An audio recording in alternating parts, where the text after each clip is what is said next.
정성 다하여 주 찬양하니 주여 기뻐 받아주소서.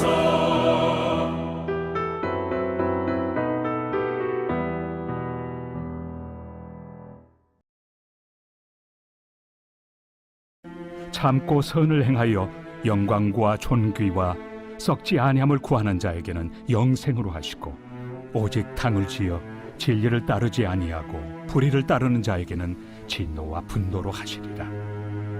악을 행하는 각 사람의 영에는 환난과 곤고가 있으리니 먼저는 유대인에게요 그리고 헬라인에게며, 선을 행하는 각 사람에게는 영광과 존귀와 평강이 있으리니 먼저는 유대인에게요 그리고 헬라인에게라.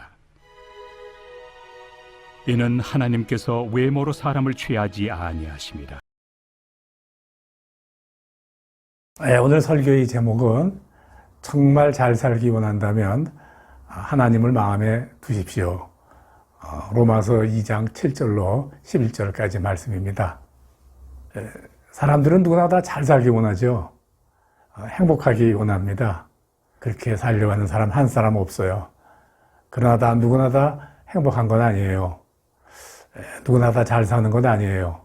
잘 살려면 어떻게 되나? 성경은 이렇게 말하죠. 하나님을 영화롭게 하고 그에게 찬양하고 감사하라. 이렇게 말씀을 하죠. 하나님을 찬양하고 그에게 모든 영광을 올려드리는 삶이 가장 잘 사는 삶이다. 이렇게 가르치십니다. 네, 맞습니다. 사람들이 잘 살려고 여러 가지 방법으로 애를 써보지만 결국 모든 것은 헛되고 그저 하나님을 영화롭게 하고 사는 것이 가장 잘 사는 것이다 하는 결론에 도달하게 돼요. 그러면 하나님을 영화롭게 하고 또 그를 찬양하고 또 감사하며 살려면 어떻게 해야 되느냐? 성경에서는 또 이렇게 가르치십니다. 하나님을 마음에 두라. 이제 그렇게 가르치시죠. 하나님을 마음에 두어야 한다. 이제 그렇게 가르치고 있어요. 그런데 하나님을 두면 우리는 정말 하나님을 찬양하고 또 감사하고 그의 영화를 돌릴 수 있는데 이제 그렇게 못하는 거예요. 왜 못할까? 왜 안 될까? 왜 스스로 불행한 삶을 스스로 자초해서 살까? 이거요, 죄 때문입니다. 네. 죄가 하나님과 우리 사이를 가로막고 하나님이 우리를 도와주시지도 못하게 되고 또 우리도 하나님께 도움을 청할 수도 없게 되고 그렇게 되었다라고 가르치시죠. 네. 죄 때문이다. 그런 말입니다. 그러면 죄가 뭔가? 죄가 뭔가? 바로 성경은 그것을 가르치고 있고요. 또 오늘 우리가 계속 2, 3주 전부터 같이 묵상하고 있는 이 로마서도요. 죄가 뭔가? 도대체 이 죄를 어떻게 할 것인가? 어떻게 하면 우리가 죄 문제를 깨끗하게 해결하고 잘 살 수 있을 것인가? 그거를 교리적으로 가르치는 그런 책이, 성경책이 바로 로마서예요. 네. 오늘도 그래서 로마서를 중심으로 해서 이 문제를 다루고자 해요. 네. 자, 다시 한번 반복하지만 우리는 하나님을 마음에 두면 됩니다. 그러면 행복해집니다. 네. 하나님께 영광을 돌리고 살 수가 있고 감사와 찬양을 그에게 드리며 살 수가 있습니다. 그런데 그렇게 못 사는 것은 죄가 그렇게 하는 것이다. 하나님이 우리 마음에 하나님을 두려는 생각, 그 생각을 못하게 해버리고 우리를 행복하게 만드는 일을 막아선다. 이제 이 말씀입니다. 자, 그러면 하나님을 마음에 둬야 될 텐데 하나님을 마음에 두지 못합니다. 네, 죄가 그렇게 합니다. 그러면 어떻게 됩니까? 그러면요, 하나님 대신 다른 것을 섬기게 됩니다. 하나님 대신 다른 것을 이 마음에 둔다 그 말입니다.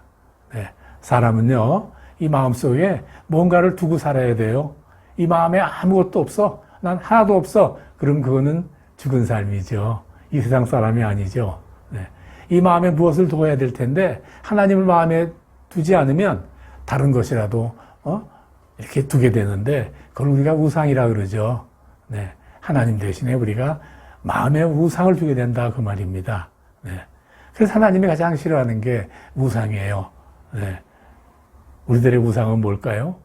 사람들은 무엇으로 하나님 대신 우리 마음에 두었을까요? 어떤 우상을 두었을까요? 네. 많은 사람들이 돈이죠. 네. 또 명예나 뭐 권력이나 뭐 기타 등등 그 마음속에 하나님을 두지 못하고 다른 것을 마음에 둘 때 그것이 바로 우상이다. 이제 이렇게 되는 거죠. 그러면 우상을 마음에 두면 하나님 대신 다른 것을 마음에 두면 어떻게 되는가? 성경은 몇 가지 가르치는데 그중 가장 지적하는 게 뭐냐면 성적인 타락이다. 이렇게 가르치세요. 네. 성적인 타락 중에서도 동성애다. 이렇게 가르치시죠. 네. 왜 그러느냐? 우상을 마음에 새기면 이 마음이 더러워진다. 더러워진다. 그런데 성적인 타락이 가장 더럽다. 이렇게 말하는 거예요. 자, 동성애가 가장 더럽다. 이렇게 말씀하시는 거예요. 네. 우리가 이렇게 부끄러움에 처하고 하나님을 마음에 두지 못하고 이렇게 우상을 섬겨서 이 마음이 더러워지면 결국은 어떤 일이 생기느냐? 우리 마음이 그저 무너져 내려버린다 그 말이죠. 무너져 버린다. 뭐 마음이 어찌할 바를 몰라서 마음을 어디다 둘 데가 없으니까 이리저리 헤매다가 그래서 마침내는 마음이 무너져 버리게 되면 그저 우리는 흔히 우리가 세상에 말하는 악한 일을 행하게 되는 거예요. 네. 실제 마음이 무너져 내리면 어떤 죄를 범하는가? 이제 그런 이야기, 상세한 죄의 목록들이 로마서 1장 마지막 부분에 아주 길게 기록이 되어 있습니다.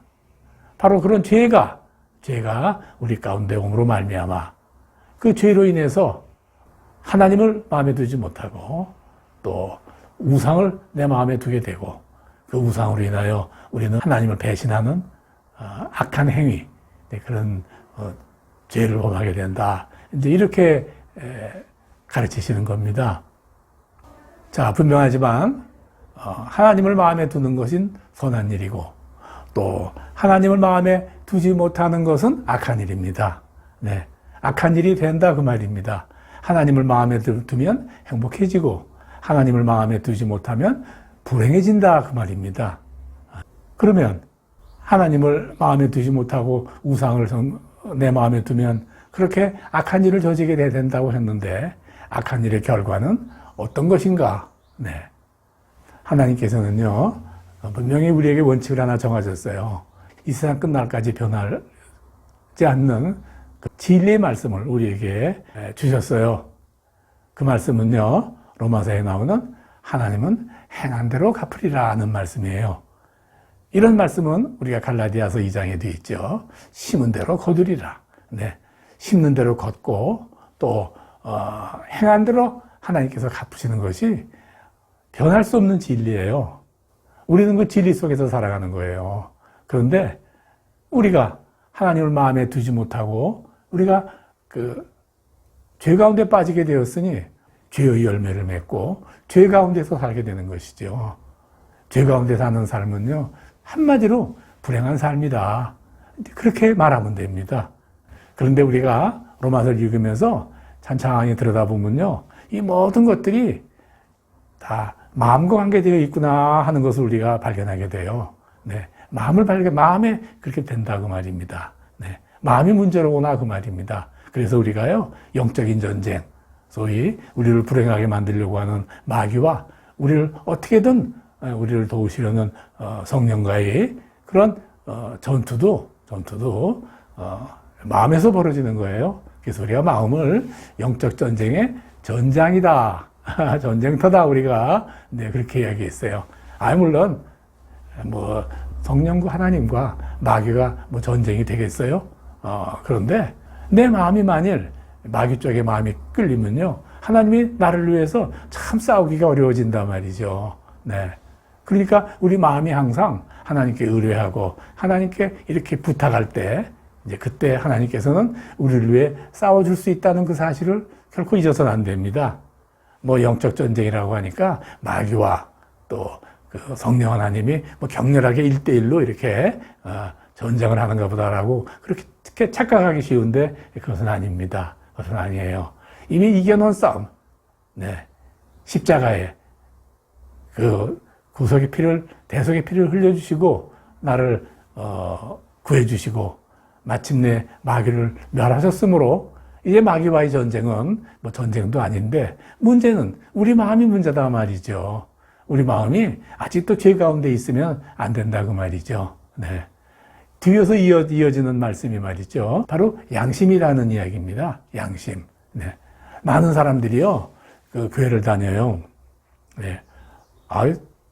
서울에 큰 교회가 참 많더라고요. 그리고 참 화려해요. 네. 참 버쩍버쩍하고, 하나님께서 이 가난한 자들, 갇힌 자들, 병든 자들, 뭐 이런 사람들을 위해서 세상에 오신 게 분명한데, 성경에 그렇게 기록되어 있는데, 한국에서 이렇게 교회들을 한번 이렇게 돌아보면요, 가난한 사람들을 위한 그런 성령님의 공동체가 아니라 오히려 조금 넉넉한 사람들, 여유 있는 사람들의 그런 공동체가 아닌가, 이런 착각이 들 정도로 우리 한국 교회는 좀 화려하더라고요. 네, 그 말은 사실은 제가 여러 번 강조하지만 너무 물질주의에 빠진 것 같다. 네, 이 물질이라는 우상의 교회의 껍질 안에 이렇게 들어와서 자리를 차지하고 있는 것 같다 하는 제가 그런 마음을 많이 가졌어요. 네, 그래서 우리가 교회라는 공동체는 뭐냐면요, 교회라는 공동체는 성령을 받은 사람들이거든요. 네, 성령을 받아서 born again, 다시 태어난 새 마음을 가진 사람들이거든요. 내 죄를 다 하나님 앞에 다 내놓아서 그 하나님께서 내 죄를 다 씻어주시고 나를 새 사람으로 만들어 주셨다는 것을 아는 사람들이 모여서 모인 공동체거든요. 그런데 제가 이렇게 그 교회의 모습을 보면서 이분들이 정말 다 born again 하신 분들이면 좋겠다라고 이렇게 말씀드리기에는 뭐 여러 가지 지적하고 싶은 문제들이 뭐 사실은 많이 있더라고요. 뭐 제가 자꾸 이런 생각을 가지면 모든 걸 긍정적으로 봐야지 그렇게 부정적으로 보면 되겠느냐 하는 이런 마음이 제게 오기도 해요. 그러나 여러분에게 진심으로 정말 애통한 마음으로 말씀드리고 싶은 것은 뭐냐면요, 이 교회가 너무 부유한 사람들, 좀 멋진 사람들, 그런 사람들을 중심으로 이렇게 공동체가 운영이 되고 있지 않나 하는 그런 참 안타까운 마음이 있는 거는 사실이에요. 그러면 본의 어게인이 됐다 하는 것은 어떤 뜻이냐? 새 사람이 되었다고 하는 것은 어떤 뜻이냐? 그것은요, 바로 오늘 주제인 죄의 문제를 해결한 사람들이에요. 네. 이 죄가 하나님 대신 다른 것을 두는 것을 우리가 죄라고 그랬죠. 그런 의미에서 우리가 성적인 문제가 우선적으로 시작이 되면서 각종 나도 아프고 남도 아픈 그런 일들을 막 저지르는 거거든요. 네. 예. 그게 바로 죄의 결과예요.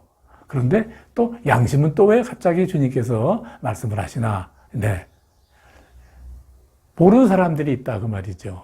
교회에 속한 많은 사람들이요, 하나님의 말씀을 잘 모를 수도 있어요. 왜냐? 초심자. 그저 몇 개월 돼서 성경이 무엇인지 잘 알지도 못하고 그저 뭔가 마음의 공허함, 쓸쓸함 뭐 이러다 보니까 또 주위에 가장 친한 사람의 권면 이런 식으로 나왔는데 아직 born again 안 된 사람들은 참 많아요. 교회 안에. 네.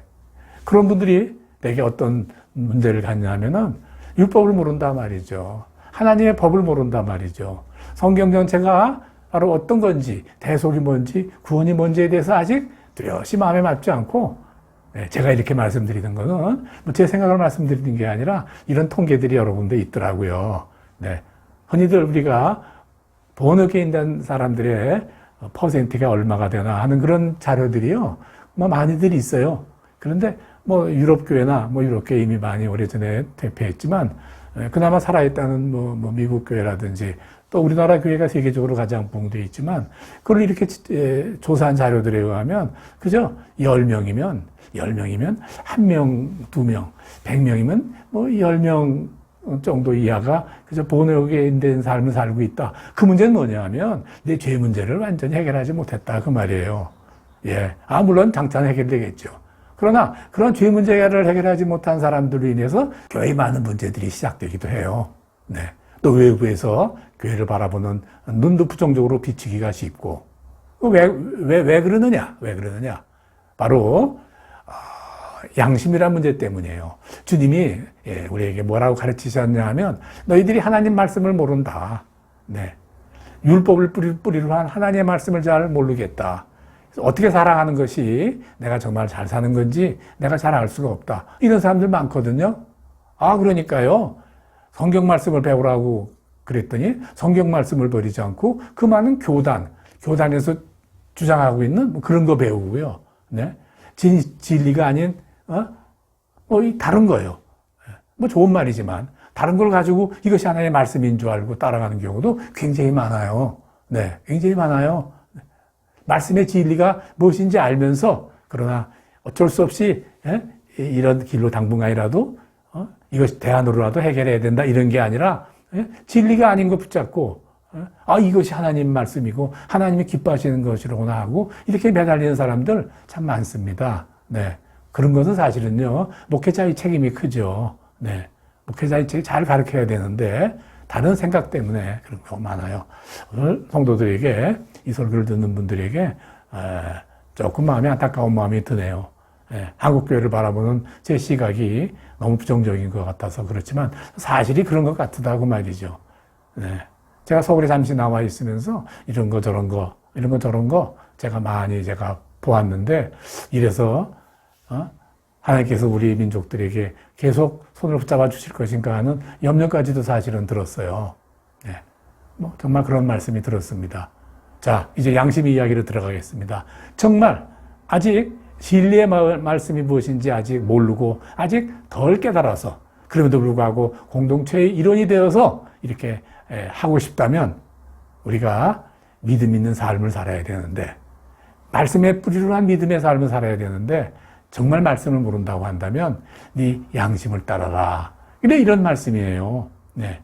양심이 서로 송사하고 서로 증거가 되어서 서로 하나님 말씀이 무엇인지를 알게 한다라고 로마서에서 가르치고 있는 거예요. 네. 그렇지 않고 그저 세상 사람 살던 생각으로 그대로 살다가 교회 들어와서 그래서 예배 드릴 순간은 내가 예수님 잘 믿나 보다 하고 이러고 있지만 예배당 문 밖에만 나오면 그 말, 행동, 인생관 이런 것들이 완전히 세상 사람 같이 된단 말이죠. 네. 어떻게 됩니까? 성경에서 이런 경우를요, 양심에 불이 맞았다 이렇게까지 이야기를 해요. 네. 죄 문제가 그대로 살아있기 때문에 그렇다 말이죠. 그럼 어떻게 될 것인가? 죄 문제가 해결이 안 됐으면 죄의 열매를 맺게 돼요. 네. 죄의 열매를. 세상 사람들이 맺는 열매하고 똑같이 맺는단 말이에요. 사망의 열매를 맺는단 말이죠. 생명이라고 하는 아름다운 것, 신선하고, 다시 살아나고, 하는 이런 부활의 아름다운 열매가 아니라, 결국은 하나님께 영원히 멸망할 그런 심판의 열매를 맺을 수밖에 없다고 말이죠. 네. 그러면 어떻게 하느냐? 교회라는 울타리 안에 들어온 이 사람들을 네가 그렇게 하나님 말씀을 모르느냐라고 했을 때 어떤 결과가 되느냐? 네? 하나님의 심판대 앞에 서게 되죠. 네. 세상에 살 때는 축복의 대열에 같이 동참할 수도 없는 거예요. 네. 어떻게 할 거냐? 그 말이죠.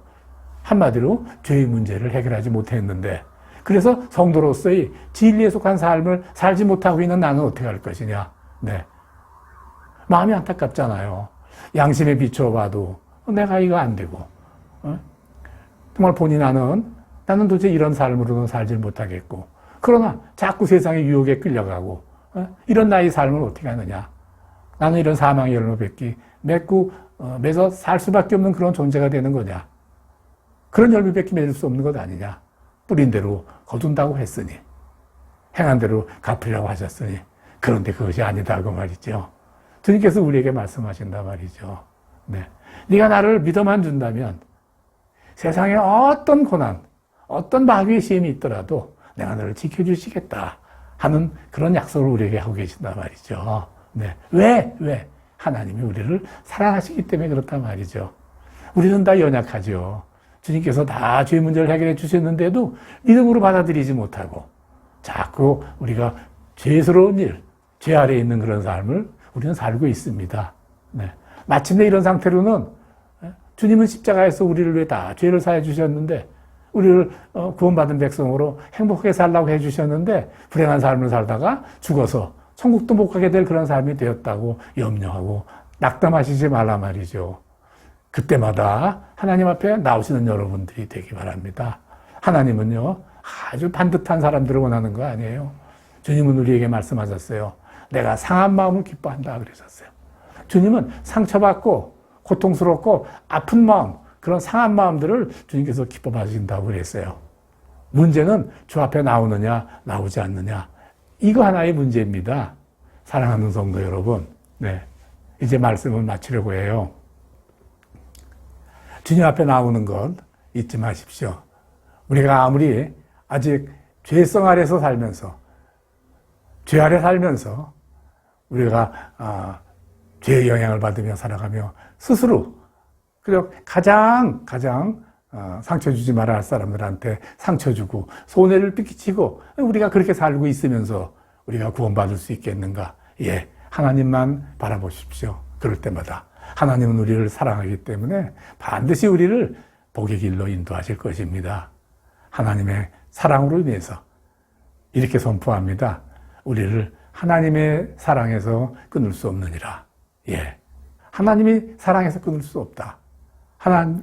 그 사랑이 우리를 반드시 복의 길로 인도할 것이다. 이렇게 우리에게 약속하고 계신 거죠. 서로 지금 잘못하고 있는 부분이 내 스스로 마음을 나를 괴롭히고 있다고 그래서 낙담하고 포기해버리고 믿음의 길을 떠나지 마시고 하나님 앞에 더욱 나와서 그에게 무릎 꿇는 우리 자세가 다 되시기를 주의 이름으로 간절히 축원합니다.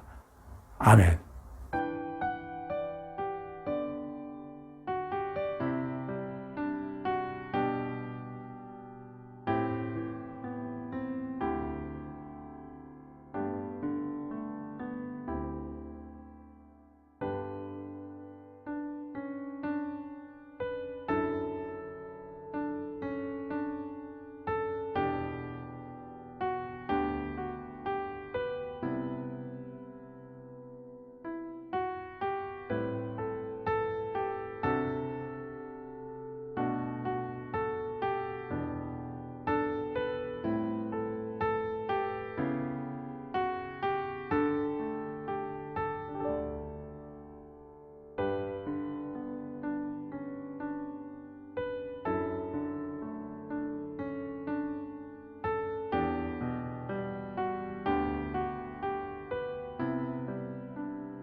내 손 잡아주리라